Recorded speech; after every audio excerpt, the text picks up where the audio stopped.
Sa mga ilaw ng tahanan na balak bumili ng electric fan, so ito na po yung ating mairekomenda sa inyo.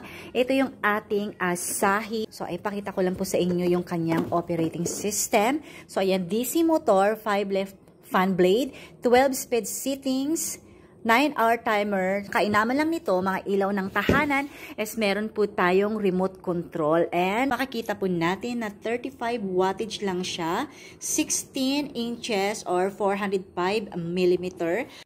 At ang kainaman nito, mga ilaw ng tahanan, pag may remote control tayo, kung tinatamad po tayong tumayo, bumangon, hindi na hassle mga ilaw ng tahanan kasi nang dahil sa remote control, magagawa na natin yung dapat nating gawin kung paiikutin natin ng mabilis, pahihinaan natin or palalakasan natin. Ating to worry about mga ilaw ng tahanan dahil matipid ito sa kuryente. 35 watts lang ito mga ilaw ng tahanan. So, what are you waiting for? Just click the yellow basket.